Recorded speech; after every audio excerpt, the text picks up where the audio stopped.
This is 1988 Topps, where every card has a story to tell. Your hosts are David McKellis and Matt Kuzma. Let's play ball.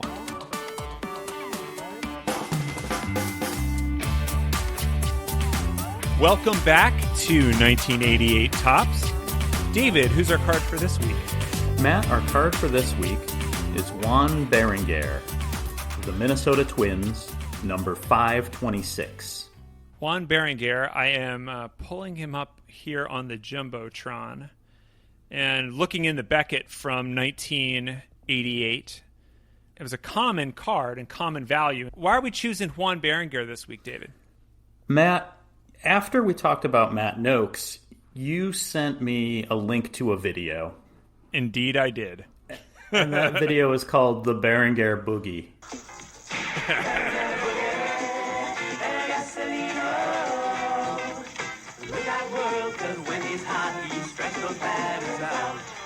Yes, that is true. I don't know. I've started to learn your ways, David, and all of a sudden I'm on Wikipedia, and then I've clicked a link, and then I've started searching something else, and I believe that it was from Matt Noakes' YouTube page or his website, the Berenguer Boogie, but I ended up here, and it'll be the first link in the show notes, and this is an extensive video behind the scenes and making of a video about Juan Berenguer in the style of the Super Bowl shuffle, let's say, of an 80s team making a great video, fun team video. Sort of a fun team video because it's Juan Berenguer. It's just him. It's just him and Tony Oliva, who was retired. I watched this 10-minute video and decided that we needed to get down to business and talk about Juan Berenguer. Excellent. Well, so to let folks know at home, here's kind of the layout of the show today. We'll go over the card itself and a little of Juan Berenguer's early career. We also are excited to have an RBI baseball scouting report from Brian. And then we'll go into the Berenguer Boogie video itself. And also, it looks like, David, I see some in-depth notes about other 80s era sports videos. So hopefully we can kind of dig into that as well. That sounds good. Yeah, Juan had an interesting career, an interesting background after looking into it.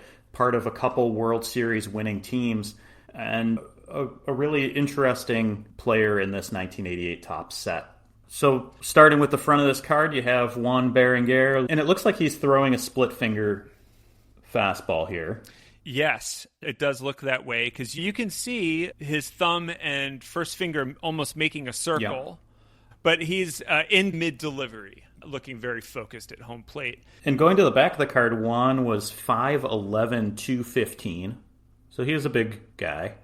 Born in Agua Dulce, Panama. Signed by the Mets in 1975, and the first stats on here are from 1978, so I'm guessing in the minors before that. Yeah, he played in the Mets minor league system from 1975 to 78. There's an interesting story about his signing with the Mets. He played third base until he's 16 years old, and his brother convinced him that he had a strong arm, so he should switch to playing pitcher, and that would make him a more valuable player. So at 18, he makes the Panamanian national team, and he's traveling around the Central America, playing in some games against other national teams, playing some games in Cuba. He meets Louis Tiant, Red Sox legend, and Tony Oliva, who played for the Minnesota Twins, and they told him, keep it up, we'll see you in the U.S. soon enough. So that's 18-year-old Juan. 3 years later, at 21, he's playing in Panama, and a Mets scout saw him at a game and is impressed, shows up at his house the next day at 6 a.m, and Mrs. Berenguer is like, get out of here. Juan's sleeping, my son is sleeping, please leave, and tries to turn the guy away. Luckily for Juan and for our show here, Juan's brother intervened and said, like, no, this is important. Went and woke Juan up. Within 12 hours, he had signed a professional contract with the Mets and was on his way to St. Petersburg, Florida to play in spring training. That's amazing. That's a good brother. Yes. And, I don't know if this kind of thing still happens, but that's normally now you have guys who, by the time they're 21, they've already been found. You don't have a guy making it that far without getting discovered. So as you said, Juan plays in the minor leagues for the Mets and it seemed like every year would get a late season call up and had some pretty rough seasons for the Mets there. His first year had an ERA above 8 and, pitched in 5 or 6 games for a couple seasons there. So he gets traded to the Royals in 81. And Matt, you'll see here this italicized number in 1981. He was a league leader in 1981. So big year for Juan. Unfortunately, he led the league in losses. Oh, no. Oh, no. And he played for 2 different teams. So he was, in 1981, traded to the Royals. He goes 0-4 with the Royals with an 8.55 ERA. He was not having a good year. And then in midseason, the Blue Jays just bought him. He went 2-9 and finished out a rough year at 2-13, leading the American League in losses. That leads into 1982, a real turning point for Juan. He gets released by the Blue Jays and gets a call from the Detroit Tigers. He signs as a free agent, spends a year in AAA baseball for the Tigers, and then in 1983 makes the team. He reaches a turning point in 83 because Roger Craig was the pitching coach for the Tigers. Roger Craig has showed up on this show before as the manager of the San Francisco Giants getting into a fight with Whitey Herzog. He also was known as a split-finger pitching guru. And according to Juan Berenguer, Roger Craig and Sparky Anderson saved his career. Roger Craig taught him how to throw a split-finger fastball, and Juan said he learned it in about a week. This was kind of a modification of a forkball. So the pitcher places their fingers on either side of the seams of the ball, and a forkball has a much larger split between the fingers. So Juan learns how to throw the split-finger pitch, and if you look at the back of this card, by 1983, the results were showing. Yeah, so in 1983, that ERA had come down to 3.14 as opposed to 8.55 during that stint with the Royals. So huge improvement there. And he's starting some games and kind of a middle relief pitcher. He throws 150 innings in 1983 and continues to kind of establish himself in the major leagues as a guy with a really great fastball. According to Wade Boggs, he had the fastest fastball Wade Boggs had ever seen, that Juan could throw a 101.5 mile an hour fastball, adding to his repertoire a split finger pitch in 83.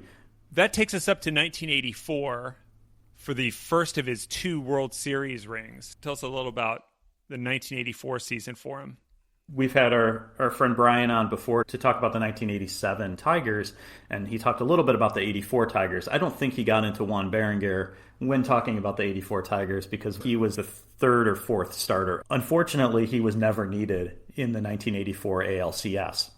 Their starters took care of most of the innings, then they brought in the closers at the end of the game. And the same thing goes for the World Series. So Juan, even though he started 27 games throughout the season, didn't pitch a single inning of the 1984 playoffs or World Series. Coming out of that 84 season, Berenguer has a disappointing 1985 season, and he was traded. And this is something that we talked about in the Matt Noakes episode. Juan Berenguer was traded with Bob Melvin to the Giants, and he was traded in exchange for Matt Noakes, Eric King, and Dave LaPointe. So we know that this trade worked out okay for Matt Noakes, who goes on to have a very good rookie season for the Tigers. But what about for Juan Berenguer? He's traded to the Giants, and he starts the 1986 season as a starter, which did not go well for Juan. He had a 6.0 ERA as a starter, and then he gets moved to the bullpen. By the end of the season, he had lowered that ERA to 2.7, and that really sets up the next stage of his career as a relief pitcher. During the 86 season, the Giants had a lot of relief pitchers, and they asked him where he wanted to be traded. Juan said that Tony Oliva, his old friend that he met in Cuba, said that the Twins were interested in him. And so he said he wanted to go to the Twins, but the Giants didn't really want any of the Twins players. So a trade never went through in 86, and he's released at the end of the season. He gets signed as a free agent by the Minnesota Twins and is originally signed to be their closer. The Twins then traded for Jeff Reardon, who was an established closer, also had a great beard. And after they pick up Jeff Reardon, Tony Oliva again comes in and says, Juan, you're going to be okay. We don't have a ton of starting pitching, so we're going to need to have some guys to eat up relief innings. And Matt, I think that this brings us up to the 87 season and brings us up to our RBI baseball scouting report. Absolutely, especially with that mention of Jeff Reardon and Juan Berenguer being two of the pitchers on the RBI baseball team. Let's kick it over to Brian for that report. Brian, give us the lowdown on El Gasolino. El Gasolino, Juan Berenguer. Well, he's part of the Minnesota Twins, as they're taken from the 1987 season. Just a little bit about the Twins team generally. They're an okay team in RBI baseball, not in the level of the Tigers, the Red Sox, or those all-star teams. Pretty good pitching, but not a lot of depth beyond the top bats. One of the fun things about playing with the Twins, though, and this goes for the Astros as well, is the lighting in RBI baseball is such that it always feels like a home game when you have those teams, because it's kind of dark. It feels like you're actually in the Metrodome. I'm not sure that the stands face in the wrong direction like they did in the actual Metrodome, where you're staring at center field when you're up the baselines. But the RBI baseball stadium kind of feels like it could be in Minnesota. Juan Berenguer is one of 4 pitchers for the Twins. Juan Berenguer's claim to fame in RBI baseball is he is the single hardest thrower. Across the 10 teams, and thus 40 pitchers, no one throws a faster fastball than Juan Berenguer. This does match up with his attributes in real life. The flip side of this is he's actually tied for the lowest stamina in the game. His stamina rating is 12. What's interesting, I think, about Juan Berenguer and RBI baseball in particular is that all of the players in RBI baseball look the same. And you could look at this one of two ways. One is that they all have kind of a specific model build. Another is that they all look like Juan Berenguer. They're all kind of rotund. They're all a little squat looking. And that, of course, is how Juan Berenguer looks. They don't have any facial features, which is really unfortunate because we're missing out on one of the best parts of Juan Berenguer, which is that signature mustache that he sports. So, Brian, when you say his low stamina, how many innings can you get out of Juan Berenguer in RBI baseball before you need to sub him out? Probably only one. When you throw fastballs, he only has about 6 fastballs before his velocity starts to dip. I learned from experience in playing RBI baseball the other day for the first time in many years, and starting Juan Berenguer, that he will not get you much beyond an inning. And in my case, he didn't get even an inning. I was blown out, I think 7-0 by the second inning, and I decided I didn't want to play anymore. And one of the great things about Juan Berenguer and RBI, and this is true of a few different players, is the abbreviation of his name. This being Nintendo in the late 80s, you didn't always have the real estate on the screen to show full player names. So they would shorten everything to only 6 characters. And it's Brnger, kind of like bringer, but I guess he was bringing El Gasolino to the batters in that game. Wrap up Señor Smoke, Brian. Where would you rank him as far as pitchers in RBI baseball overall, strategically as a reliever? Overall, he's probably in the bottom half of pitchers, and part of that is because you can hit a really good fastball that doesn't move all that well. The fastball is a bit of a one-trick pony, and it limits Juan Berenguer's effectiveness. Well, thank you so much for the report. We will see you later in the season. So, David, let's look at the 1987 season as captured on the 1988 card. The 87 Twins went 85-77. They won the American League West and made it into the playoffs. Juan went 8-1, largely in relief, but he also started 6 games. He had a 3.94 ERA. He struck out 110 guys in 112 innings, and he walked only 47. So this was the best strikeout-to-walk ratio of his career. The Twins go into the playoffs, and in the 1987 American League Championship Series, they face Juan Berenguer's old team, the Detroit Tigers, and his old coach, Sparky Anderson. The Tigers had the advantage. They had a really good team, as we talked about in the Matt Noakes episode. Juan had never pitched in the playoffs. This was a big deal for him against his old team, and he had a really good playoff series. He pitched in 4 of the 5 games against the Tigers and struck out 6 guys in 6 innings. He only gave up 1 run in those 4 appearances. Probably Juan's most memorable moment of his career came in this American League Championship Series.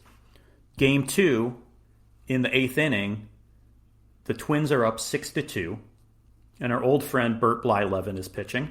The Flying Dutchman Bert Blyleven gave up a home run to Lou Whitaker and then a single to Darrell Evans. So now it's 6-3 with 1 out and a man on first base.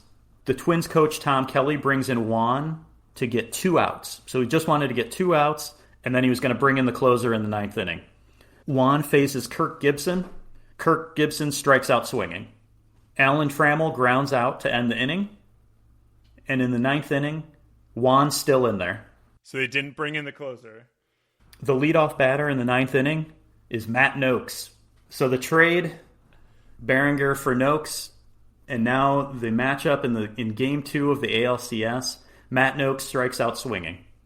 Same goes for Chet Lemon and Pat Sheridan, and Juan gets a save in Game 2, striking out 4 of the 5 batters that he faced. He also got underneath Sparky Anderson's skin in this game with this celebration that Juan would do. He would slap his glove, pull his one fist back, his throwing hand fist back, and thrust his glove out into the air, almost in like a Freddie Mercury stance, pumping his fist, slapping his glove. Sparky Anderson to the press says, "Don't ever try to embarrass my players. Whatever this is with the glove coming up and the hand coming down, don't wake the sleeping dog."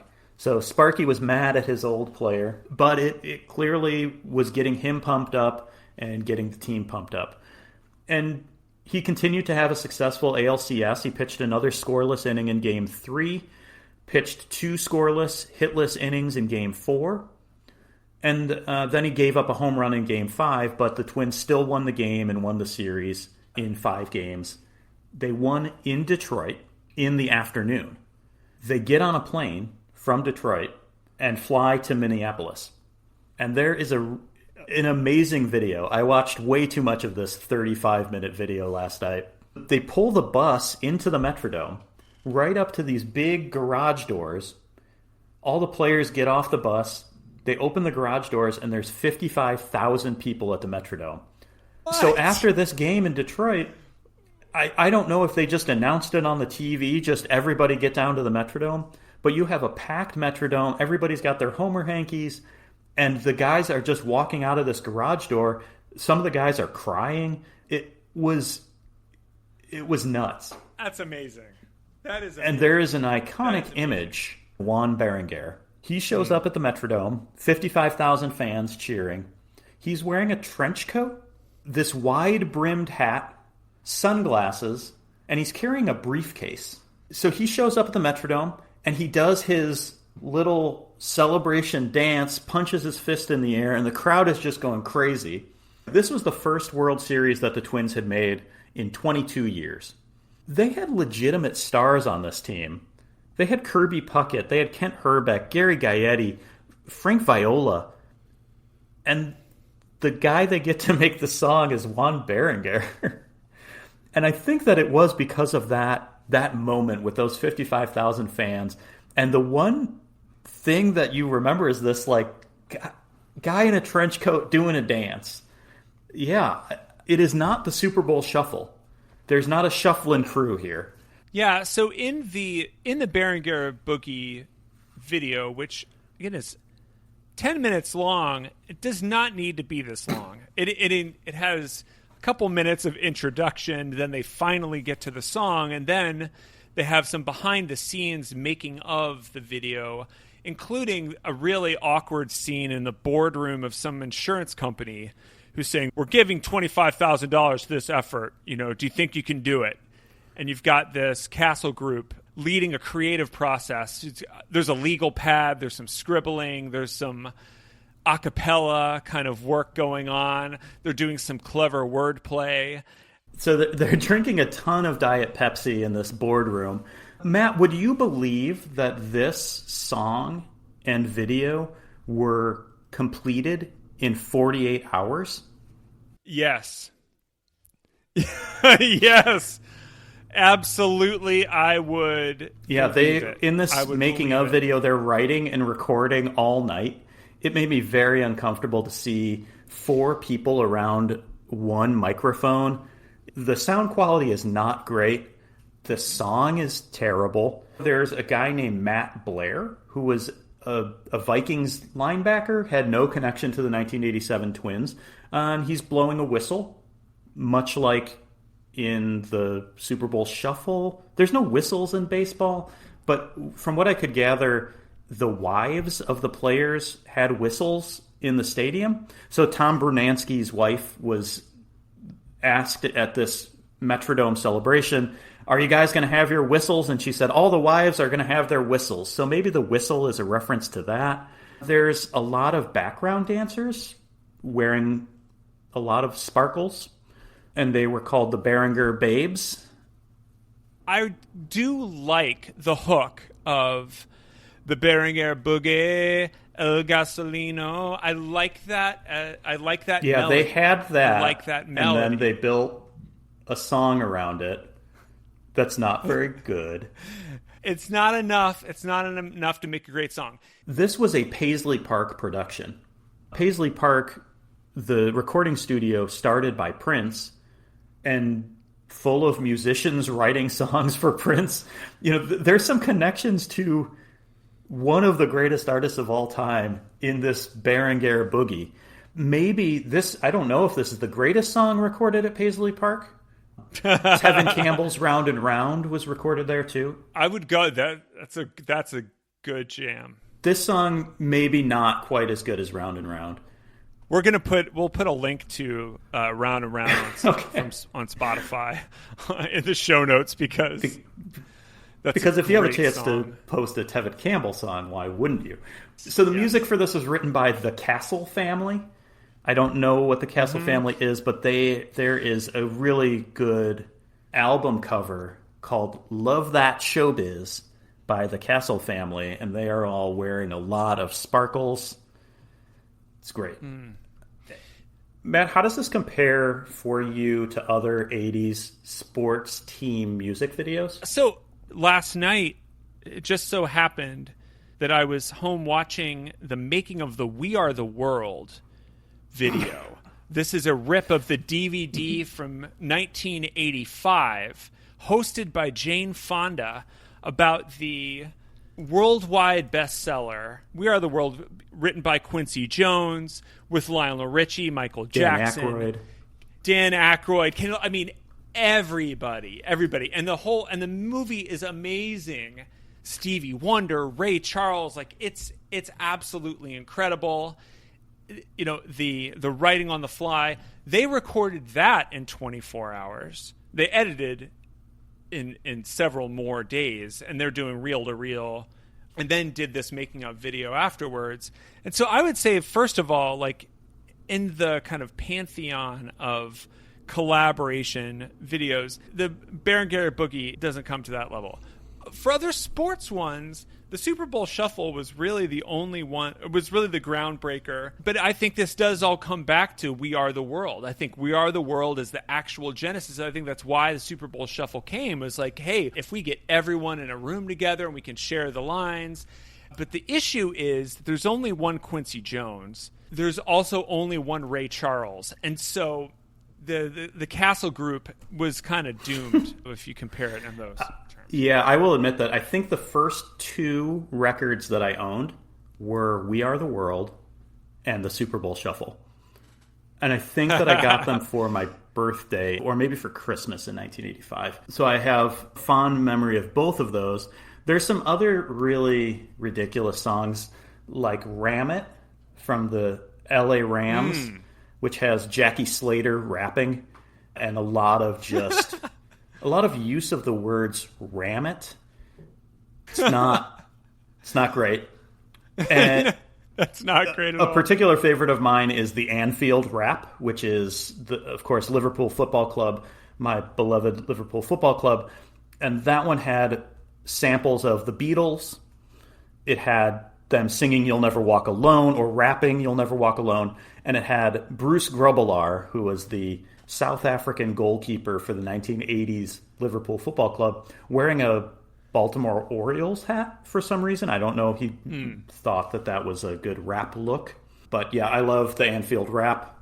One final one we have, was Mesmerized, which I don't know how I missed this in talking about Lenny Dykstra, but we're going to come back to Mesmerized at some point with one of our 88 Tops Mets players.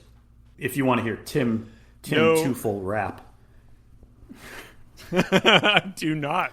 My favorite note from looking for things about the Berenguer Boogie, I found a blog post where somebody just said, "Remember Jody's friend Julie from college? We went to her wedding, and for some odd reason, Juan Berenguer was in attendance." So if you're in the Minneapolis-St. Paul area and you go to a wedding, Juan Berenguer might be there. Juan's kind of shining moment was in that ALCS, and in the World Series, his statistics in that World Series are not great.